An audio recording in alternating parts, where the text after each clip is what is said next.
Hello السلام علیکم.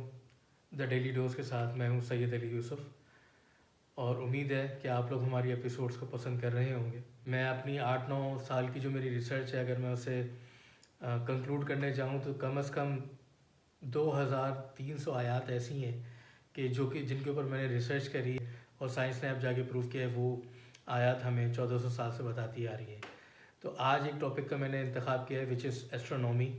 بہت انٹرسٹنگ ٹاپک ہے، تو اس کے اوپر بات شروع کرتے ہیں. تو آپ جس طریقے سے آج کی ہماری جنریشن واقف ہے کہ دس از نو لانگر اے سیکریٹ، کیونکہ سائنس نے ہمیں بتایا ہے کہ ہمارا سولر سسٹم جو ہے وہ اسٹیشنری نہیں ہے، وہ تھما ہوا نہیں ہے، وہ رکا ہوا نہیں ہے، اٹ از ان موشن. لیکن اگر ہم پرانی بات کریں، کوئی 500 سال پہلے 600 سال پہلے جائیں، جب تک گیلیلیو کی دوربینیں موجود نہیں تھیں یا اسیک نیوٹن نے اپنی تھیوری آف گریوٹی نہیں پیش کی تھی، تو اس وقت تک لوگ اسے سمجھا کرتے تھے کہ یہ سولر سسٹم جو ہے وہ اسٹیشنری ہے، وہ تھما ہوا ہے، رکا ہوا ہے. لیکن جب گیلیلیو نے 1610 میں اپنی ٹیلیسکوپک ویو پہ دیکھا کہ سن کے اوپر کچھ دھبے نمودار ہوتے ہیں اور تھوڑے دن میں وہ دھبے غائب ہو جاتے ہیں، ان کی پوزیشن چینج ہو جاتی ہے اور وہ کہیں اور سے نمودار ہو جاتے ہیں، تو تب اس نے جا کے کہا کہ اسے ایسا لگتا ہے کہ سورج جو ہے وہ موونگ آبجیکٹ ہے، وہ اسٹیشنری یا ساکن نہیں ہے اپنی جگہ پہ. اسی طریقے سے پھر 80 سال بعد 70 سال بعد اسیک نیوٹن نے 1687 اور 1695 تک میں اپنی first law of motion, second law of motion, third law of motion اور لا آف گریوٹی انٹروڈیوس کیا. اور تب جا کے لوگوں نے ماننا شروع کرا کہ واقعی ہماری جو زمین ہے، جو پلانٹس ہیں، یہ سارے موشن میں ہیں. اگر ہم یہ سائنس کے پروون فیکٹ ہیں جو آج سب جانتے ہیں، لیکن آج کی ہماری نسلوں کو کوئی یہ نہیں بتاتا. ہم لوگ سورہ یاسین ضرور پڑھتے ہیں دل کو تقویت پہنچانے کے لیے، بیماروں کے لیے. ہم مشکلات کا شکار ہوتے ہیں تو سورہ یاسین کا ورد کیا جاتا ہے اور کرانا چاہیے. لیکن کوئی یہ نہیں بتاتا ہماری اس ینگر جنریشن کو کہ اسی سورہ یاسین میں اللہ تعالیٰ کیا نشانیاں دے رہا ہے سولر سسٹم کے لیے. ہماری کتاب ہمیں کیا بتا رہی ہے. 400 سال پہلے سائنس نے یہ چیز پروف کری کہ ہمارا سولر سسٹم اسٹیشنری نہیں ہے، جو کہ پہلے سب سمجھتے تھے. تو قرآن ہمارا 1400 سال پہلے سورہ یاسین میں ہمیں کیا بتاتا رہا ہے. آئیے چلتے ہیں اس طرف. سورہ یاسین سورہ نمبر 36 قرآن کا، اور آیت نمبر 37 اور 38. اور سورج اپنے مقررہ راستے پر چلتا رہتا ہے، یہ خدائے غالب اور دانا کا مقرر کیا ہوا ایک اندازہ ہے. کتنا ڈیفینیٹلی بتایا گیا ہے کہ سورج جو ہے وہ موو کر رہا ہے.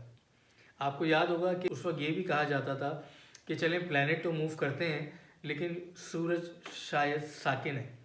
لیکن وہ تھیوری بھی، کیونکہ کچھ لوگ گیلیلیو اور اسیک نیوٹن کی تھیوری کو نہیں مانتے تھے کہ بھائی چلو پلانٹس تو موو کرتے ہیں، دن اور رات بنتا ہے، لیکن سورج شاید موو نہیں کرتا. کیونکہ آپ کو پتہ ہے کہ سورج is not a perfect mass, it's made up of gas. اور وہ جو گیس کا ایک حالہ ہے، it's in rotation as well. وہ اپنے ایکسس کی طرف بھی گھومتا ہے اور وہ آٹومیٹکلی روٹری موشن میں بھی ہے.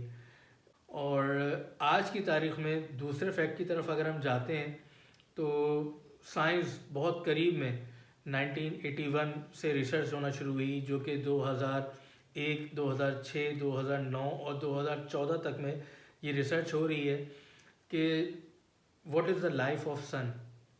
کیا سورج اسی طرح ہمیشہ آگ اگلتا رہے گا؟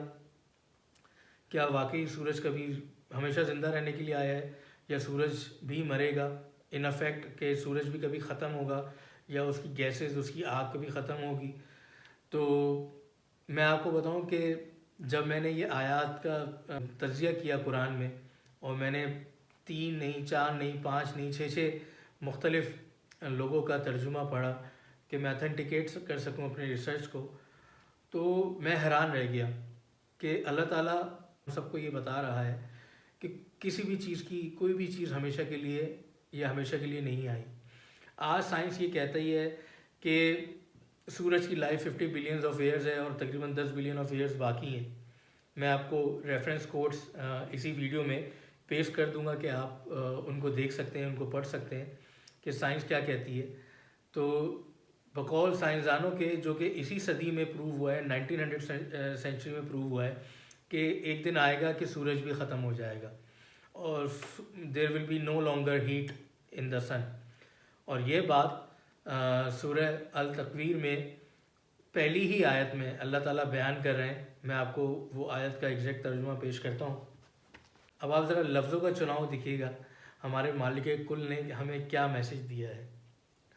اور جب سورج لپیٹ لیا جائے گا, یہاں پہ جو لپیٹنے کا لفظ یوز ہوا ہے اس کی عربک فارم جو ہے اٹس لائک کہ ٹربن, جس طریقے سے ٹربن ہوتا ہے, جس طریقے سے قلعہ ہوتا ہے جو ہم سر کے اوپر باندھتے ہیں, تو اس میں جو ذکر ہوا ہے, جو ورڈ یوز ہوا ہے اس آیت میں عربی میں, وہ لائک اے ٹربن, یعنی ٹربن کی طرح لپیٹ لیا جائے گا, یعنی وہ بے جان ہو جائے گا, بے سود ہو جائے گا. اور اسی آیت کا, اسی سورہ کا دوسری آیت اگر آپ پڑھتے ہیں سورہ تکویر میں, اور جب ستارے اٹھا لیے جائیں گے, یعنی جب ستارے بے نور کر دیے جائیں گے. تو یہی چیز سائنس جو 19ویں صدی میں 1920 سینچری میں جا کے پروف کر رہی ہے کہ ایک دن آئے گا کہ سورج بھی اپنی روشنی کھو دے گا اور it would be no longer just as a white dwarf, ایک وائٹ کلر کی چھوٹی سی گولی بن کے رہ جائے گی کیونکہ اس کے اندر سارے کیمیکل ریئیکشن ختم ہو جائیں گے, اور سورج بھی اپنی روشنی ایسی ہی ایک نہ ایک دن ختم کر دیں گے. یہ بات 1400 سال پہلے سورہ التکویر میں اللہ تعالیٰ ہمیں فرما رہے ہیں کہ اور جب سورج کو لپیٹ لیا جائے گا اور جب ستاروں کو جھاڑ دیا جائے گا, مطلب جب ان کو بے نور کر دیا جائے گا. تو آئی ہوپ آج کے ہمارے اسٹوڈنٹس, ہمارے لوگ جو یہ ویڈیوز دیکھ رہے ہیں, ان کو یہ چیز سمجھ آ رہی ہوگی کہ جو گیلیلیو نے یا اسیک نیوٹن نے جو چیز 16 سینچری میں ہمیں چیزیں بتائیں کہ یہ سولر سسٹم جو ہے وہ اسٹیشنری نہیں ہے بلکہ کسی سولر ایپیکس کے اراؤنڈ روٹیٹ کر رہا ہے, اپنے ایکسس میں روٹیٹ کر رہا ہے. اور جس طریقے سے آج کے سائنسدان جو کہ سیٹلائٹ اوپر جانے کے بعد ہمیں بتاتے ہیں ویری ہائی پرفارمنس ٹیلیسکوپ کے ذریعے پکچرز لے کے اور ان کے اوپر کیلکولیشنز کر کے, جو آج کے ایسٹرونومرز ہیں, میتھمیٹیشینز ہیں, وہ ہمیں بتاتے ہیں کہ there is a life of sun as well, کہ سن کی بھی ایک زندگی ہے اور وہ دن دور نہیں کہ جب سن ایک وائٹ کلر کا ڈاٹ بن کے رہ جائے گا. اور قرآن ہمیں 1400 سال پہلے بتا رہا ہے سورہ التکویر کی پہلی آیت میں کہ جب سورج لپیٹ لیا جائے گا لائک اے ٹربن, تو اس کی روشنی نہیں رہے گی. تو یہ قرآن as I always said remains unchallenged till today. الحمدللہ, شکر الحمدللہ, قرآن کھڑا ہوا ہے کہ آؤ مجھے پڑھو, میرے اوپر ریسرچ کرو, اور جو راز ابھی تک دنیا کے سامنے نہیں آئے ہیں ان کو بھی سامنے لے کے آؤ. آئی ہوپ ہماری یہ ویڈیوز آپ کو بہت انٹرسٹنگ لگی ہوگی. ہم سے جڑے رہیے. آپ کا بہت بہت شکریہ. اپنے احبابوں کا, اپنے دوستوں کا خیال رکھیے. This is Syed Ali signing off from the daily dose. Thank you. السلام علیکم. خدا حافظ.